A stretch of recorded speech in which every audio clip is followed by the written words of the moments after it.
বাংলাদেশের সাথে সামরিক কূটনীতি বাড়াতে চায় সেন্ট্রাল আফ্রিকান রিপাবলিক। সম্প্রতি দেশটিতে সফরে গেলে সেনাপ্রধান জেনারেল ওয়াকারুজ্জামানের কাছে এমন আগ্রহ প্রকাশ করেন দেশটির প্রেসিডেন্ট ফাস্টিন আর্চেঞ্জ তোয়াদেরা।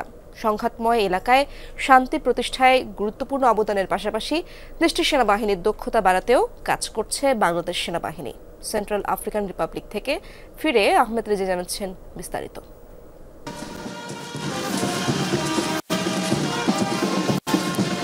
সেন্ট্রাল আফ্রিকান রিপাবলিকে বাংলাদেশ সেনাবাহিনীর নির্মিত কমিউনিটি ক্লিনিকের উদ্বোধন শেষে এভাবেই উচ্ছ্বাস প্রকাশ করেন স্থানীয়রা। তাদের সাথে শামিল হন দেশটির প্রেসিডেন্ট ও বাংলাদেশ সেনাপ্রধানও। যুদ্ধবিধ্বস্ত দেশটিতে দীর্ঘ সময় ধরে শান্তি প্রতিষ্ঠায় কাজ করছে বাংলাদেশ সেনাবাহিনী। সেখানকার সেনা সদস্যদের দক্ষতা বাড়ানোর পাশাপাশি উপহার হিসেবে দেয়া হয় ইউনিফর্মও। এছাড়া কমিউনিটি ক্লিনিকের চিকিৎসকদের দেয়া হচ্ছে প্রশিক্ষণ। দেশটির সশস্ত্র বাহিনীর প্রধান জেনারেল মামাদু জেফরিনের সঙ্গে দ্বিপাক্ষিক বৈঠক করেন বাংলাদেশের সেনাপ্রধান। এ সময় তারা দ্বিপাক্ষিক সম্পর্ক ও পারস্পরিক সহযোগিতার বিষয়ে আলোচনা করেন।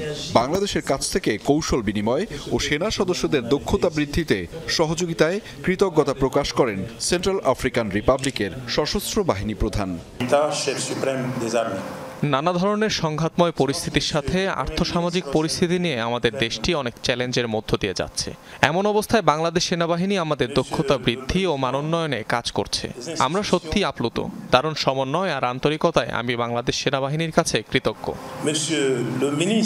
Bangladesh Army will continue to support for the development of FACA and Central African Republic as a whole. We are brothers. We will always be beside you, come what may.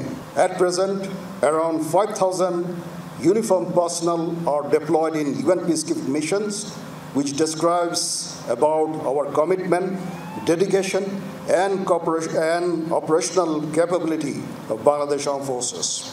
সফরে সেন্ট্রাল আফ্রিকান রিপাবলিকের প্রেসিডেন্ট ফাস্টিন আর্চেঞ্জ তোয়াদেরার সঙ্গে দ্বিপাক্ষিক বৈঠক করেন সেনাপ্রধান। এ সময় বাংলাদেশের সাথে সামরিক কূটনীতি বাড়াতে আগ্রহ প্রকাশ করেন দেশটির প্রেসিডেন্ট। বাংলাদেশ সেনাবাহিনীর কাছ থেকে পাওয়া সহায়তা অবশ্যই আমাদের সেনাবাহিনীর জন্য কার্যকর ভূমিকা রাখবে। আমরা বাংলাদেশের সাথে সামরিক কূটনীতি বাড়াতে আগ্রহী। সেনাপ্রধান আমাকে বাংলাদেশ ভ্রমণের আমন্ত্রণ জানিয়েছেন। আমি বিশ্বাস করি দ্বিপাক্ষিক আলোচনা ইতিবাচক ও ফলপ্রসূ বিষয় আসবে। বাংলাদেশ সেনাবাহিনী প্রধানের এই সফর দুই দেশের মধ্যে সম্পর্ক জোরদারের পাশাপাশি বাংলাদেশি শান্তিরক্ষীদের মনোবল বাড়াতেও সহায়তা করবে।